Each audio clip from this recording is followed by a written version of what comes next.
Imagínate por un segundo la electricidad en estado puro. Es caos total, una fuerza devastadora que cae del cielo, ¿verdad? Pero, de alguna manera, logramos domar esa bestia y encerrarla en un simple interruptor en la pared. Hoy vamos a hacer un viaje fascinante. Vamos a descubrir la historia oculta de cómo literalmente atamos esta energía a nuestros hogares. Te advierta, es una historia llena de peligro, ingenio humano y transformaciones radicales. Piensa en esto. En el año 2015, en Tabasco, excavando bajo unas vías viejas de tranvía, encontraron algo increíble. Unos cilindros de carbón negros súper desgastados con la marca de la legendaria compañía Siemens. Eran básicamente mechas, el corazón ardiente de las primeras farolas. Porque claro, al principio, la electricidad no tenía nada de dócil. Era un espectáculo brutal, literalmente fuego puro. Funcionaba bien en la calle, sí, pero meter eso en tu casa era una sentencia de muerte. Y eso nos lleva a la locura que eran las casas a principios del siglo XX. O sea, necesitabas meter la energía, pero el único enchufe, el único punto de acceso estaba en el techo.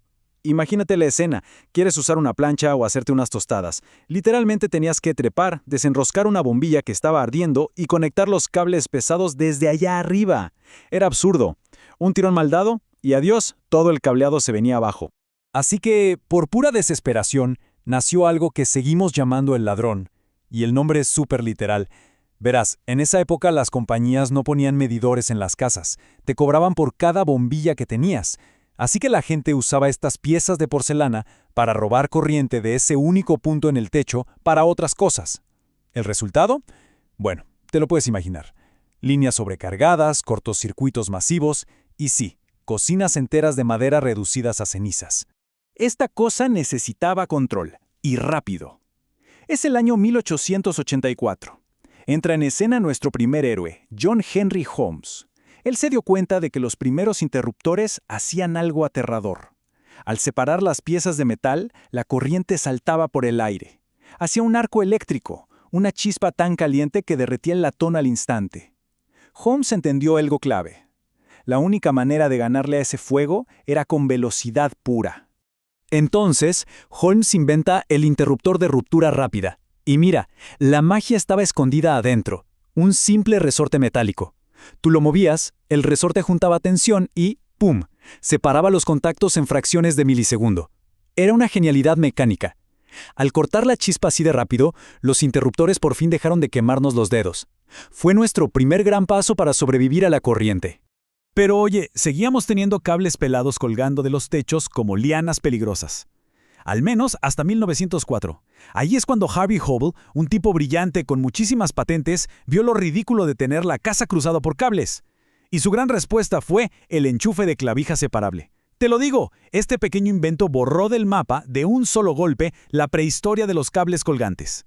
Es una verdadera obra de arte industrial. Hubble puso 2 clavijas planas, sí, pero el toque maestro era diminuto. Eran unas pequeñas muescas, unos huequitos grabados en el metal de las patas. Esas muescas se agarraban por dentro a los contactos de la pared. Así, si jalabas el cable sin querer, no se desconectaba. Un diseño súper limpio que cambió por completo cómo interactuamos físicamente con la electricidad. Ahora bien, la red crecía brutalmente. Motores más grandes, más voltaje, ya no era un lujo. La seguridad se volvió de vida o muerte. Y alrededor de 1915 damos otro salto. Aparece la tercera pata del enchufe, la conexión a tierra. Piénsalo como un escudo invisible. Si hay un corto, la energía siempre busca la salida más fácil. Ese tercer pin atrapa el impacto, lo manda directo a la tierra y hace saltar el fusible, salvándote literalmente la vida. Y mientras pasaba todo esto, había otra revolución dándose en paralelo, la de los materiales. Los primeros enchufes eran de porcelana, que se rompía con mirarla, o de madera, que, bueno, ya sabes, se prendía en llamas. La industria estaba desesperada por encontrar algo que aguantara el calor extremo y los golpes diarios. Estábamos a punto de ver nacer los primeros supermateriales. Llegamos a 1907. Un químico belga, Leo Baekeland, estaba buscando un reemplazo barato para la goma natural, y sin querer logró algo histórico. Creó la baquelita. Literalmente, el primer plástico del mundo 100% sintético. Nada de plantas ni animales, solo una reacción química perfecta entre fenol y formaldehído. Y lo que hacía mágica a la baquelita era su comportamiento físico. Era termoestable.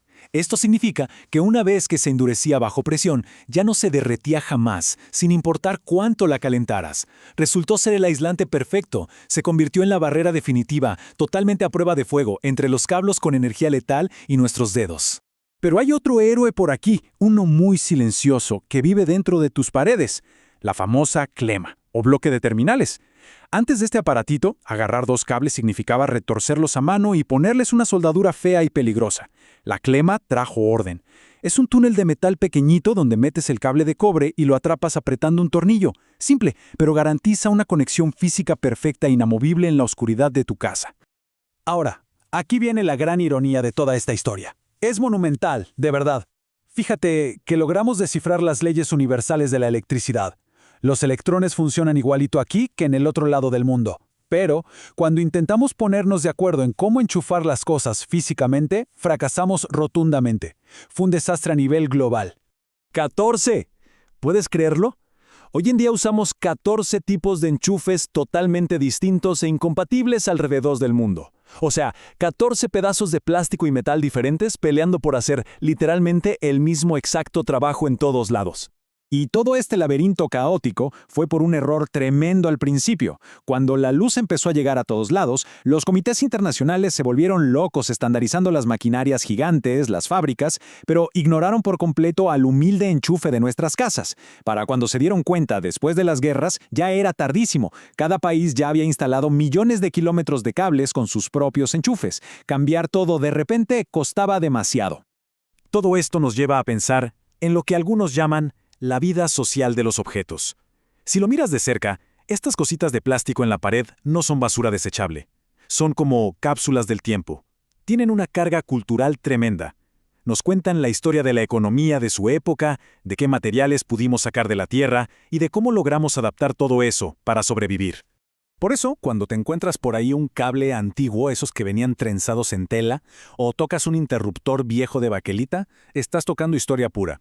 Guardan una narrativa silenciosa. Nos recuerdan ese momento increíble en el que la humanidad dejó atrás el silencio del campo y de repente encendió las máquinas ruidosas de la era industrial. Así que, la próxima vez que conectes algo a la pared, piénsalo. Esos plastiquitos que ni miramos son literalmente nuestros puentes físicos con la naturaleza. Son traductores. Agarran una fuerza destructiva que bien podría partir un árbol en dos y te la entregan suavecita y en completo silencio justo ahí, para tu comodidad. Vivimos en una época rarísima. Digitalmente estamos hiperconectados, compartiendo datos de un continente a otro en microsegundos. Pero nuestro mundo físico sigue neciamente dividido en 14 enchufes incompatibles. Viendo cómo avanza todo, te dejo con esto. ¿Lograremos algún día superar esta barrera física y tener un solo enchufe universal para todos? Por ahora, parece que el peso de nuestra propia historia sigue mandando sobre cómo encendemos la luz.